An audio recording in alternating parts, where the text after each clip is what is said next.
This podcast is brought to you by UConnect, the creator of the first all-in-one virtual career center. Scale your impact and engage more students with a platform that puts all of your career resources in one place.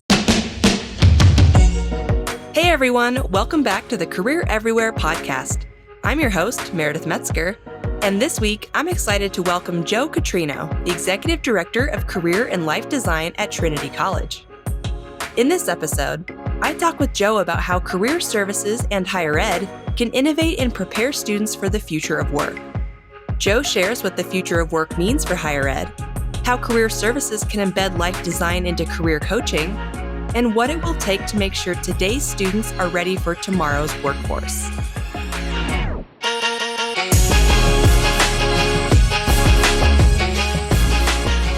Thank you for being here, Joe. Thank you, Meredith, for having me. I'm really excited to talk to you today. Yeah, likewise. I'm really glad you're here. And I'm excited to talk to you today about life design and how we can innovate and prepare students for the future of work. So for those of you listening, Joe has worked in higher education for 20 years, in admissions, career services, marketing, and even as a part-time professor. And for the last several years, he's kind of gone all in on this concept of design thinking and life design, and working both of those things into career services. So he even wrote a chapter about design thinking in the 2022 textbook, Mapping the Future of Undergraduate Career Education, which I believe you can get on Amazon if you're interested. So I am really excited to have Joe on the pod today to talk about how we can use design thinking and life design to really innovate for the future of work. So before I get into the questions, Joe, is there anything else you'd like to add about yourself, your background, or your role at Trinity? No, I'm excited to talk about all of those things you just mentioned. We are situated actually rather uniquely at Trinity, as I don't just oversee career and life design. I also work really closely with our retention and transition programs and the Office of International Students and Scholars. And so we've actually developed a pretty unique structure here. So I'm looking forward to sharing a little bit more about that as well. Yeah, well, I'm looking forward to hearing about it. Before I get into the more specific questions, I do want to ask you the first question I start every interview with, and that's, what does Career Everywhere mean to you? Oh, what does it mean to me? I mean, it's essentially what drives the work that we do here at Trinity. To me, Career Everywhere is embedding career, and in our case at Trinity, career and life design, into everything across the institution, right? So meeting students where they are. Are we partnering with faculty as best we can? Can we actually partner with parents? We see parents as partners, and that's really critical. Engaging alumni, engaging the administration, engaging community-based organizations. So for us, it's everywhere. So as much as we can get the conversation started around career and life design, the better. So to me, Career Everywhere means just deeply embedding, finding partnerships, creating this common language that we can help students transition smoothly into Trinity, have them not so scared about career, because we want to engage early, but we don't want to have like, oh, what do you want to be when you grow up, right? That's overwhelming for a first year student. They're like, I just got here. You want to talk to me about leaving here? But it's not that. It's just having those really impactful, meaningful conversations so that students can make informed decisions about the path that they take, whether, it's graduate school or job or prestigious fellowship. We just want to talk to them about how they can leverage these skills later. And so for us, if we can embed and be Career Everywhere at Trinity, it really helps later on for when it's like a critical time for students as they're, embarking upon graduation and leaving Trinity. Right. I love that. And I was kind of chuckling when you were saying how it can be intimidating to get that question. Yeah. What do you want to be when you grow up? Yeah. I remember getting that at high school graduation. I'm going, I don't know. I don't even know what's possible yet. Right. But that's the point, right? And that's, as we talk about life design, it's like, you don't know what's possible because you're not trying stuff, right? You're not putting yourself out there. Mm-hmm. And what we call testing and prototyping, that's design thinking process. Like, we want you to get out there and try stuff, because how do you make informed decisions? You experience things, right? And so that's why we want to engage students. That's like a pillar of everything we've built within career and life design here. Is the pillar is early engagement. We want to engage with students early and often. So again, when it comes time to those career conversations, they've gotten to know us, we've gotten to know them, but they've also gotten accustomed to trying things so that they can cross this thing off of their list. And I mean, that's how we tell students to pick a major, right? You have 41 majors, but are you really considering all 41? don't let that 41 number daunt you. It's one of those things where you can go through a process of elimination, cross things off, then jump into experiencing the handful of majors that are left. So, for us, it's absolutely like, I don't know what's out there. Well, good. Let's go try things so that you can figure it out. Right. Yeah, for sure. I know when I was considering a major, I knew engineering was definitely a no-go for me. Right. So I could go ahead and cross those out. Right. That's exactly what we say. We have students come in who are like not the science mind. So as we, talk to students, like we don't have those science minded students, you can cross off like neuro, bio, chem, and then now you're down to like humanities and social sciences. Now you can actually start to make, again, informed decisions. I keep going back to that. I've already kept going back to that, but it's about informed decisions and trying stuff.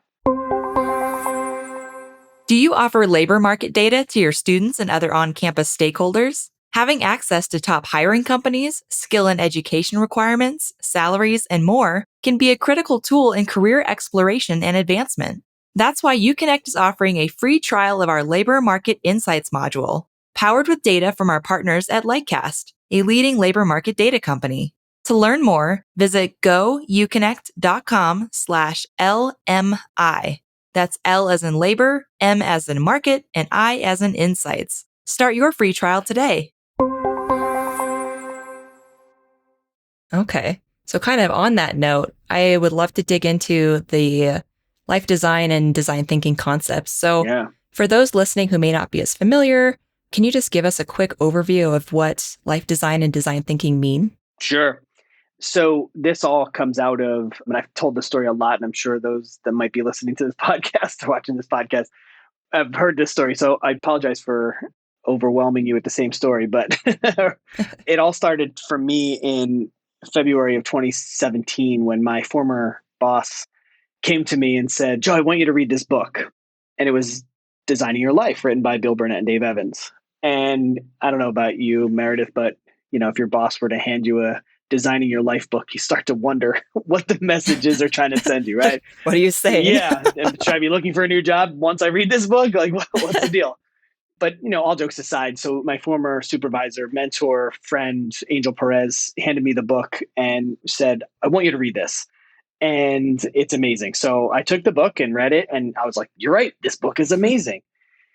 And his whole thought process was he wanted to go to Stanford. So Bill Burnett and Dave Evans are two Stanford D School faculty members. They're designers by trade.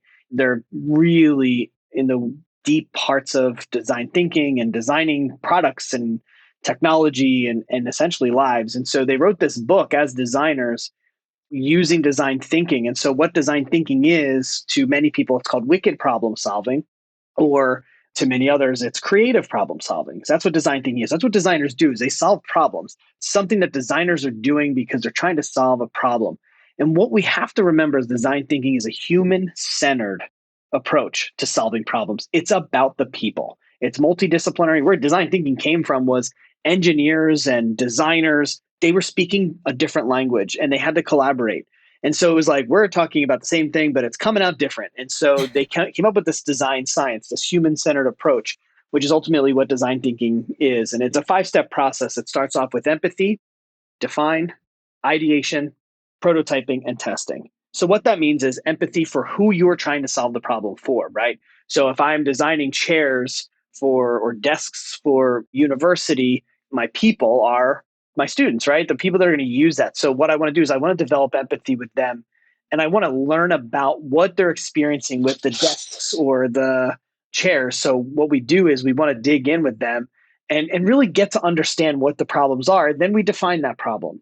From there, once we have defined this clear-cut, deeply empathetic problem, we start to ideate. We brainstorm for what options are out there for making more comfortable or more movable desks, whatever that problem ends up being. And then we build some prototypes. And then once we build prototypes, we put out and test. And that's where we try stuff.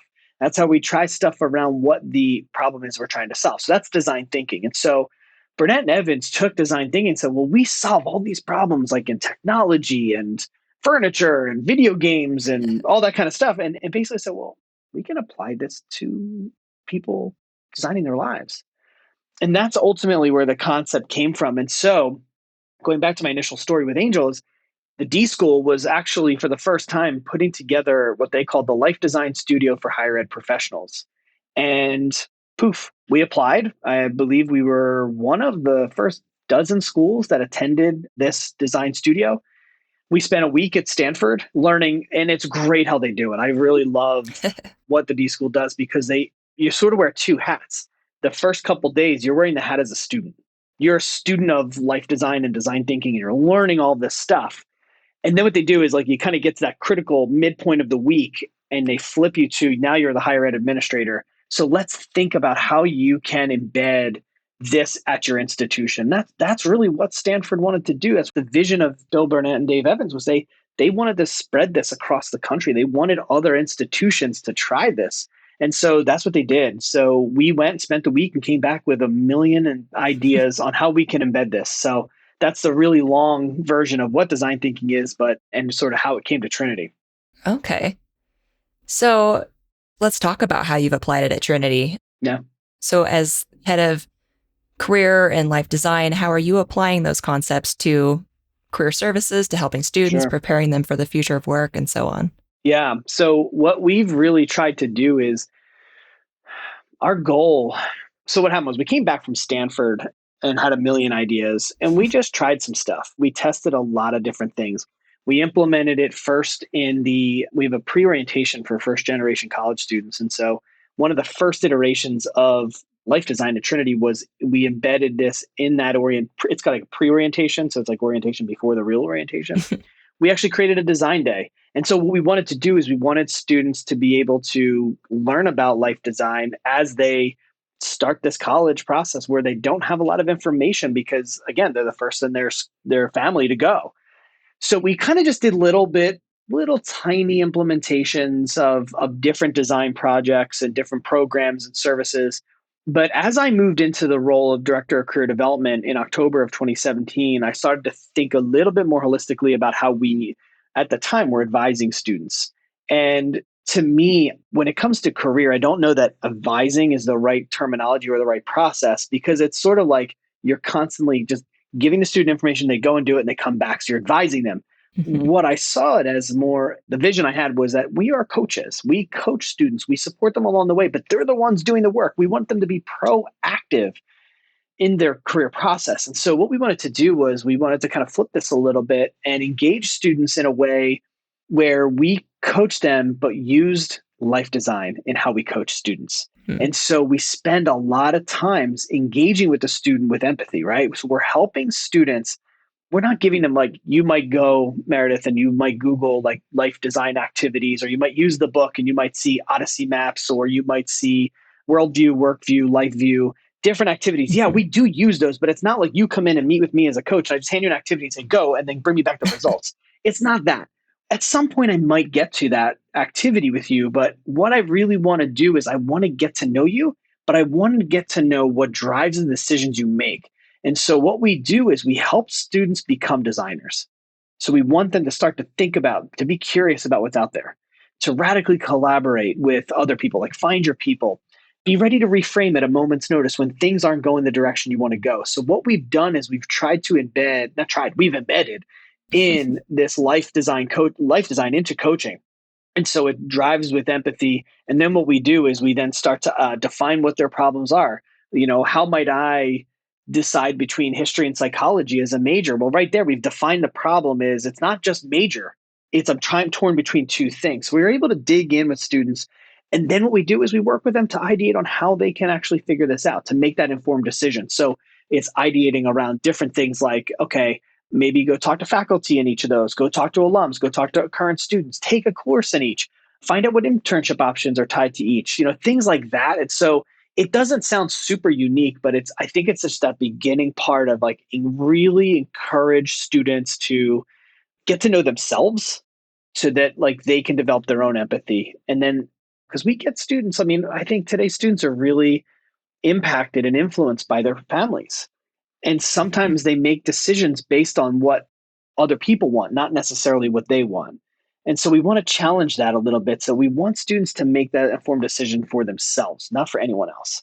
And that's really where life design has taken off for us. And then we do the other traditional career stuff, But really what drives is at the end of the day in the Career and Life Design Center at Trinity, we have deeply embedded all this life design into like everything we do, right? When we do retention, we have design components to it so that students are ready for prototyping or trying stuff at Trinity as new students. International students that are coming to the States for the very first time and are going to study here for the first time. What's that like for them? How can they design an experience for themselves as a student from Pakistan? So those are the things that we are doing as a center. And it's all built around this idea of we can help students design the lives. So we focus on the transitions into, through, and out of. And it's built on early engagement, experiential learning, and then life after Trinity. Okay. So it sounds like it's different from traditional career services in that it's more holistic. Right. It's not like you're talking about career in a vacuum. It's your career and your life and how those things fit together. Yeah. Because as we all know, they intertwine. Yes, they do. And it goes back to something you pointed out that I said was when you think about students, first year students especially, like you don't want to talk career with them. It's overwhelming. They're already overwhelmed. They want to get to know people. They want to fit into this new environment. They need to get their classes figured out. They might be athletes. They might be first gen students. They might be BIPOC students who are leaving, a different environment to come to a private school, whatever it is. It could be any of those things. But if we throw career at them at orientation or early on, it's just, you're going to lose them. So what we try to do is we try to take a little bit of a step back and try to engage them with like, let's give you those life skills. We really focus on, Meredith, the executive functioning skills like task initiation, planning, time management, organization, and then ultimately problem solving. And that's really where we're jumping into those skills and helping students develop those skills. And then as we build a relationship with them, we can then go to those traditional, how do I find an internship? How do I apply to graduate school? Whatever it is, we do the traditional career stuff. We don't want to jump into that early on. Again, students aren't necessarily ready for that. Right. So with some of those skills you just mentioned, I can't remember all of them, but they seem a little more nebulous. I'm curious how you go about helping students develop those. Yeah, that's a great observation. So we take them through different activities, right? We have conversations. We try to humanize a lot of it because sometimes students are like, they think they're the only one who's going through it, right? And so you bring them into really, honestly, it all ties with belonging, right? Students just want to belong. They just want to fit in. They want to be a part of the community. And so what we do is like, we'll have students do time management tasks. We might just give students journals and then just encourage them to plot their schedule. Like I just met with a student earlier today who didn't have the semester, I think, that they had intended.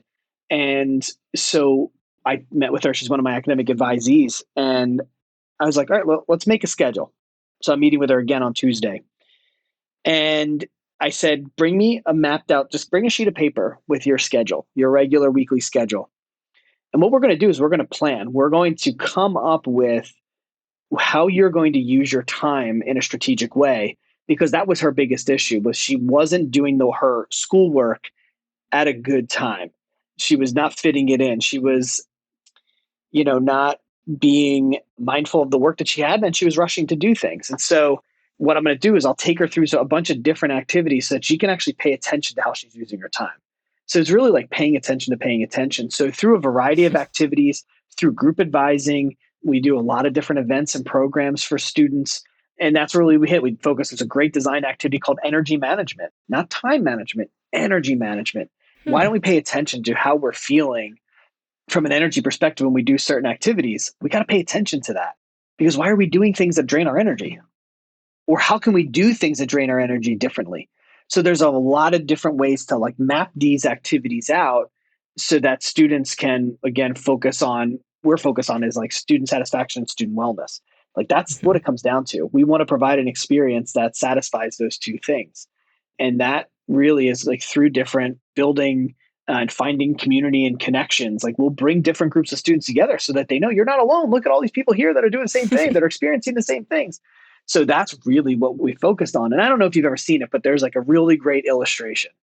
So if you want to this really encapsulates the work that we do. And it's a graph and it's a straight line. And underneath it says there's an X and a Y axis, and there's a straight line kind of diagonal from where X and Y meet. And it says like what I planned. Okay. Then there's another illustration on the right of that, same thing, X and Y axis. It comes up from the X and Y connection, but it's a squiggly line loop-de-loop, and it's Yep, what sounds about actually right. happens, right? And so the way I define what we do in career and life design is we thrive in that chaos where the students are struggling, where the students are having a hard time. So again, like you said, we're a little bit more holistic, right? We're catching, for example, we have students who may have to take a withdrawal for a variety of reasons, whether it's something they'd planned or they're required withdrawal because of academics. We meet with them, we connect them with a coach when they return. And the big part of that, Meredith, is we want the student to come back with a plan. We want them to help them formulate a plan. There aren't a lot of schools doing that. Schools like you just come back from leave and it's like, welcome back to X institution, right? We're actually saying, come back and here's your coach. And that coach is going to help you be more successful because you're took a leave because of a variety of reasons. Whether it was personal, whatever the reasons were, we're able to help that student come up with a plan. I'm curious, how big is your team? If you're doing this kind of in-depth work for all of those students, I'm curious what the size of your team is. You'll be surprised. I mean, we're a small liberal arts institution. We're just under 2,200 undergrads. So I have 2 people in retention and transition programs. I have 2 people in the Office of International Students and Scholars. And then on the career and life design coaching side of things, we have about 6 people. I think in total with operations and marketing team, we're about 14 people. I think 16 with a grad, we have a grad assistant, and then we have 2 part-time people. So about 16 total when you count those. Okay. I was going to say, it sounds like a lot of work to do that kind of holistic coaching for so many students. It is. But again, I think what we do is sometimes they come to us and that's the goal is we want to be like either we get referred to or we refer out. And so we partner a lot with academic advisors and academic affairs. We partner a lot with the dean's office and student affairs to ensure that there's a connection between maybe something that came up in a residence hall or something like that. And I think that's, again, going back to the definition of career everywhere. That's what we want. We want to be everywhere. We want people to, like, students come to us and then we can refer or we can be the referred to. So we get a lot accomplished for, I think, a small, mighty team. Yeah, sounds like it. And I imagine you're probably using some tools and technologies to kind of help scale up and absolutely and reach more students. Yeah, absolutely. I think obviously, we're using UConnect, we're using Handshake and People Grove. I will say I always make a joke, as you mentioned in my introduction, I've been 20 years in higher education. And I always like to say that I've done the Connecticut tour of duty. I've worked at University of Hartford, Quinnipiac University, and Yale. But I will say the alumni community at Trinity College is just unbelievable in a way that I've never experienced at any other institution. And I'm an alum of 3 institutions myself. It's just a really, really committed group to maintaining the brand of Trinity College that they care so much. And we rely on that heavily. We run mentorship programs where we match students with alums for industry specific things. We just launched a BIPOC mentorship program. We have a number of other mentorship programs in the hopper, but those connections are critical because those are people you've shared experiences with, right? These are people can help you again. And it's all about that empathy. It's all about designing the Trinity experience for yourself, not for anybody else, for you. Yeah, I mean, alumni are an important part of the whole career everywhere process. If you want to be everywhere, that's a huge group of people you can turn to for sure. Yeah, 100%. Okay. I kind of want to pivot us now towards talking about how we apply all of this for the future of work and what that means.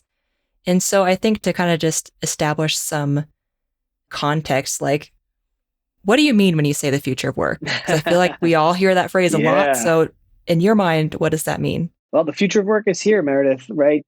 It's all stemming from disruption. There's disruption everywhere. You're talking about, think about artificial intelligence, machine learning, automation. Technology is disrupting how we work. Go back to like 2019, beginning of 2020 and how we worked, right? I was on Zoom. I could probably count on one hand how many times I had been on Zoom prior to that. Now think about it. I was in an office. I wasn't at home. Right. Exactly.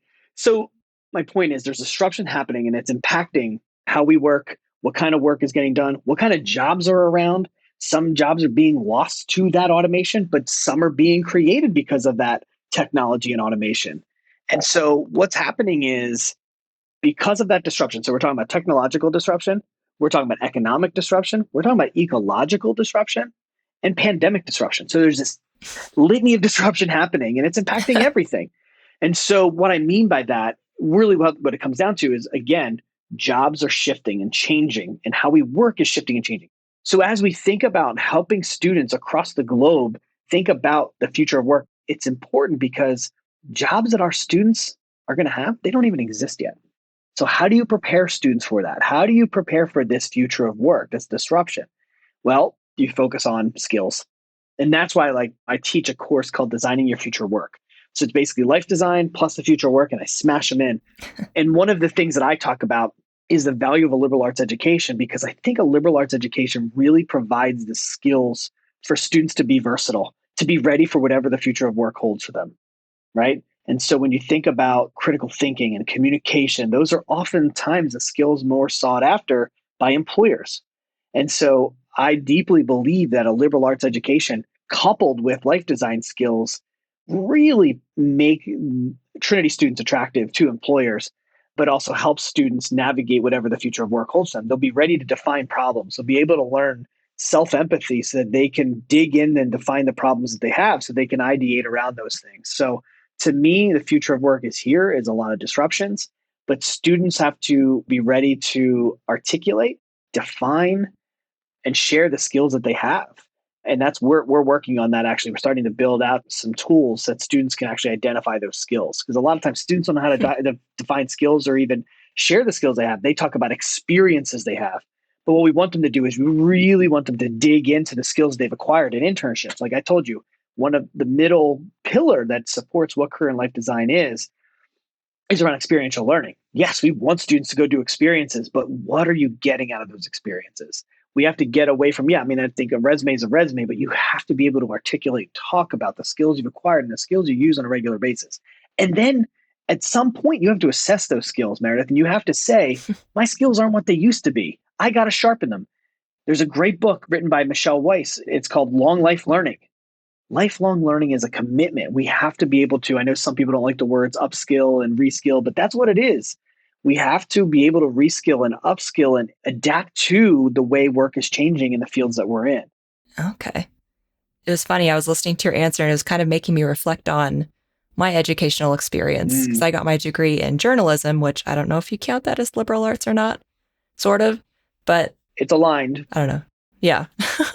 It's kind of more vocational, but also sort of liberal arts. But I was just thinking, like, a lot of the skills that I learned, especially critical thinking, communication, even storytelling, has come in handy all throughout my career. Yeah, absolutely.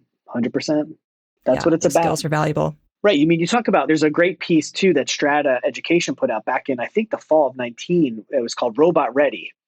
And in there, they talk about human skills and technical skills, not soft and hard skills. I don't like that. I like how they define it, human skills and technical skills, because that's what they are. Those human skills of communication, of teamwork, of listening, critical thinking, those are skills that are really necessary to be successful, I think, across.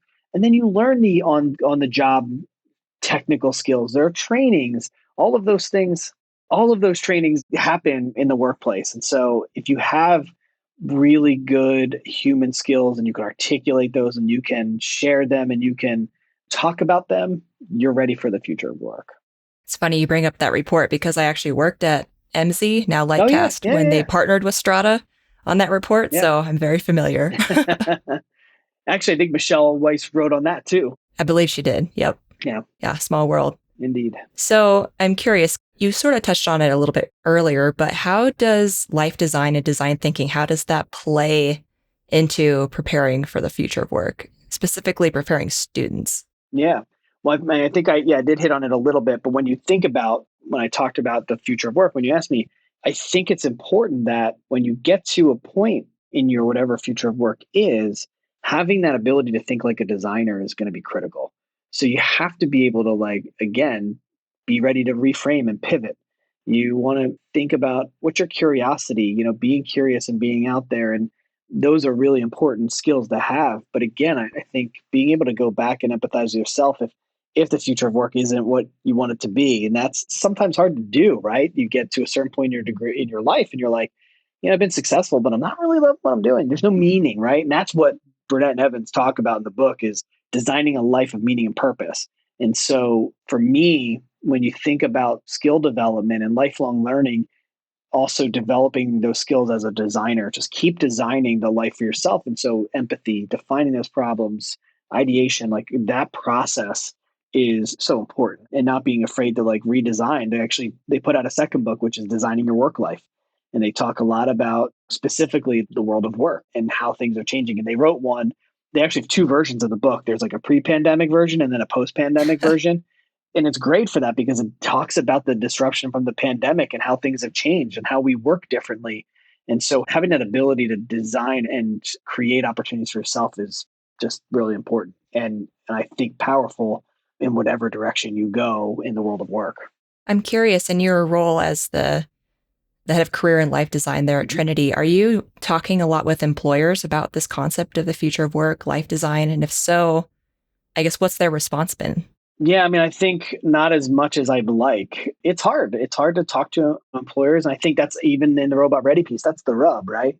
The rub is between employers and colleges. Employers don't think we're setting students up for success and not giving them the skills that they're ready for or they need to have to be ready for the world of work. And we're saying, well, where's your responsibility to getting them trained to what you want? So again, there's like a rub there. So I am talking to some employers about it. I think there's some great employer partners that we have in and around the Hartford area.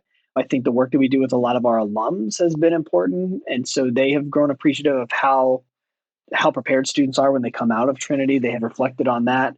So the response has been good, but you just don't talk to enough employers. It's very transactional for the right reasons, right? They need students for internships and jobs. We need to get students internships and jobs. So it's very transactional. And so I think there's some great organizations out there like NACE, the National Association of Colleges and Employers, who does a really good job of connecting employers and institutions of higher education. I think there's just a lot of work to be done.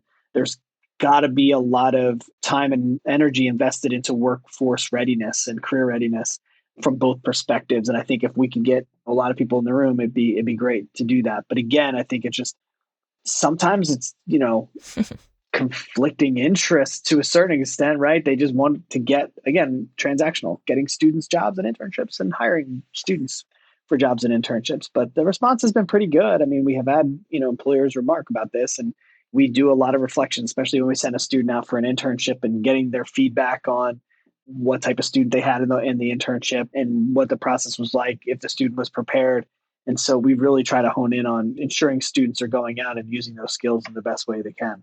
So what would the, I guess, ideal graduate of Trinity look like? Someone who has life design, design thinking, all incorporated. What does that ideal graduate look like? Yeah, I don't think it's that. I think it's, to me, an ideal Trinity grad is someone who can go out there and knows what they want. So they know they've got that empathy, right? And they're making the informed decisions for themselves. That is first and foremost. Secondly, is a Trinity student graduates and walks out of here being able to articulate, communicate, and be able, I guess, share the skills that they have acquired. What are those skills? What do they have? What do they bring to the table? Being able to identify, articulate, communicate, that's what I'm looking for. Like, I think that's the ideal student who understands who they are and what they bring to the table. And how that education has prepared that, right? Because we talk about, I have a wonderful, this is like a true definition of a liberal arts student. We have an alum from the class of 20. She was an intern here in the office. She was a religious studies major. Okay. She's absolutely killing it in tech sales. Huh. It's not the linear pathway you would expect. Because there is no linear path. That's the beauty. That's for true. Us. Not many are. Right. But that's what we do. So that's the essence of the liberal arts. When we were just talking about this, like, we don't see bridges to major. We don't want to see that, right? We want to see students focus on their skills and bring those skills to whatever they want to do. Listen, Meredith, if I go to see a nurse, I hope that nurse has studied nursing. If I'm going to drive over a bridge, I'm hoping to God the person who engineered it studied engineering. Right. When I go do my taxes, I hope an accountant has studied accounting. Okay. Yes, there are natural bridges, right, from major to career. But when you look at the bulk of our majors here at Trinity, we don't want to see the bridges. We want them to look at the skills. That's what it's about. And that's why we get a little bit frustrated sometimes because students come in and they say, I'm going to work in business, so I have to be an econ major. But I'm like, you could go do whatever you want. I mean, I was a history major, Meredith. And my first job out of college, I was working at ESPN in advertising, right? Most people would think, oh, well, he was a communications major. But to us, you get into your field through experiences. So you can go and do, like, she was a religious studies major, but she had a bunch of different experiences, a bunch of different internships, and that helped her, again, to make an informed decision maker about the path that she wanted. So that's that experiential learning. It's not just internships. It's about getting experiences outside the classroom and using the skills you learn in the classroom. That's what it's all about. In other words, designing your life. Bingo. So, Joe, why is all of this so important? And kind of what's at stake if higher ed or career services can't incorporate these kind of things or innovate fast enough for this future of work? I mean, we have to. We don't have a choice, Meredith. I mean, I think, I talk about it in the chapter that I wrote in the book, Mapping the Future of Undergraduate Career Education. So I wrote a chapter on design thinking in the new career center, and majority of my chapter talked about innovation and the fact that most people wouldn't attribute innovation and higher education innovation. It is not synonymous, right? I actually say that because, like, my first or second sentence. But because of the pandemic and because of things that are happening out in the world, like, people are becoming more and more critical of higher education and the value because of the cost. Mm-hmm. It's expensive. It's an expensive endeavor for 4 years. And I think that really pushes us to the forefront around career, because I think the number one reason for students going to college is to get a job. I forget the percentage, but it's up there. It's the number one reason. And so we as career development individuals, we have to innovate. We have to adapt. We cannot stick to what has always worked. We have Gen Z in the classroom now.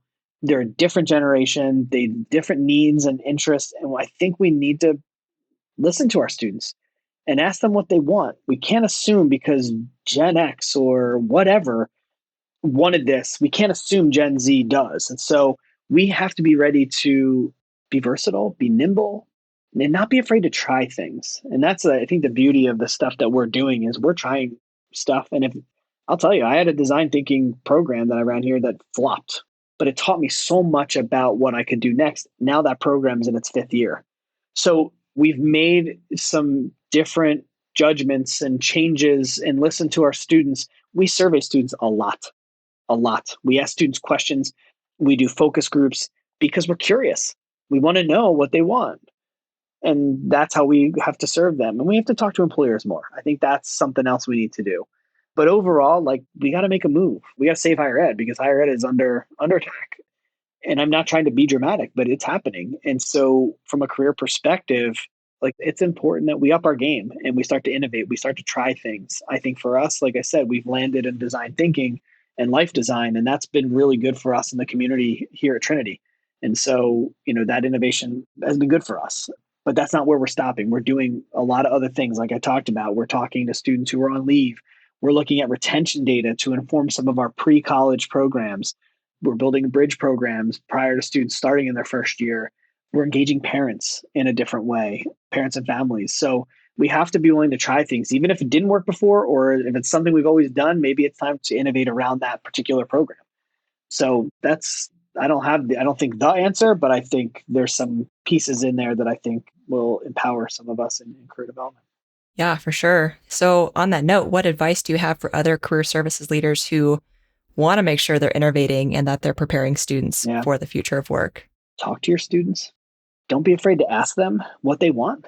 I mean, student experience, we can't lose sight of that. We have to understand that it's about providing a really meaningful student experience that's built on student wellness and student satisfaction. Don't be afraid to try stuff, right? I mean, one of the lessons within IDEO, one of the largest design firms, is fail fast to succeed often. So failure, we can't be afraid of failure. Like, if it doesn't work, scrap it. Obviously, like, when they talk about prototypes, they talk about, like, cheap, short-term little tests that you can go out there and do. Don't be afraid to try some stuff, right? Don't be afraid to just prototype your way through. It'll help you become more informed about the type of student experience you want to provide for your students. Also, focus on curiosity and interests for students, not just a career plan. You'll get to career eventually, which is why I talked about this earlier, right? When we talked around that early engagement. Focus on interests, focus on their curiosity, not careers. Careers is overwhelming, it's heavy. You'll get to career by starting with that personal stuff. Love it. Well, I think that's a great place for us to kind of start wrapping up. I want to be cognizant of your time here. But Joe, is there anything else about this topic that you would like to add?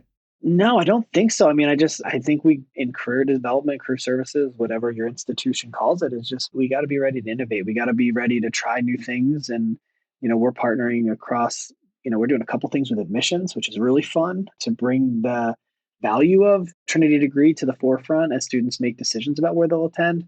But, for me, it's just get out there and try stuff. It's great advice for anyone. Yeah. So, Joe, if people want to learn more from you or connect with you, where's a good place for them to do that? LinkedIn. That's where I live. Great way to you and me both. Yeah, I love it. So yeah, LinkedIn is great. All right, good to know. So the final question at the end of every interview, I like to do this answer a question, leave a question thing.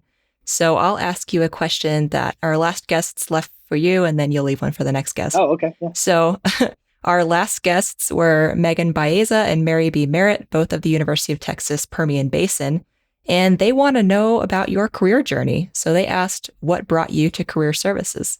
Oh, yeah, that's a great question. I frankly stumbled into career development. I was working at Quinnipiac, and as you mentioned in my introduction, I actually spent the first part of my career in higher education in admissions and was working in admissions, but I was also a part-time faculty member in the School of Communications. I was teaching media courses. And at the time, they have a decentralized approach. They have assistant deans embedded in each of the schools. And the assistant dean for the School of Communications left the institution. And they approached me and said, would you ever think about career development? And I was like, no. And I said, why? And they said, well, someone's leaving and we'd love for you to think about the role. I'm like, I've never worked in career before. And they said, no, but you've been teaching in school, the students know you, we'd love for you to think about it. And so I thought about it and poof, I did that for about almost 5 years. And that's how I got into career development and essentially made my way here to Trinity. Because you had those transferable skills. There it is. See? Curiosity, resiliency. That's right. Oh, I love that. That's funny. That's a great question. Yeah. So I kind of stumbled it was my teaching really is what got me there. Okay. And a little hint of ESPN advertising mixed in there early on. Well, that too. I mean, I did a couple internships in the media industry and I started my career at ESPN. So I definitely knew the media industry. And I think they saw that too as, understanding the field. Well, that's always good knowledge to have. So, So Joe, what question would you like to leave for the next guest? Oh, the next person. Okay. So I want to know, and I think we've all had this experience where we've really worked with a student. I want to know what made you know that career was the jam for you? What keeps you going? Where is that that meaning? I want to know that student story because I think we all have one or some variation or iteration of that. Is I want to know that student story. What made you do this work or what's kept you in this work? Oh, I love that. And I'm excited to hear the story. Me too. Well, you'll just have to tune into that next episode. There we go. All right. Well, thank you so much for taking the time to talk with me today, Joe. This was a great conversation, and I think our listeners are going to get a ton of value from it. So thank you very much. Thanks, Meredith. This was great. I love talking to you, and obviously I enjoy talking about this area. So thank you so much. I really appreciate it.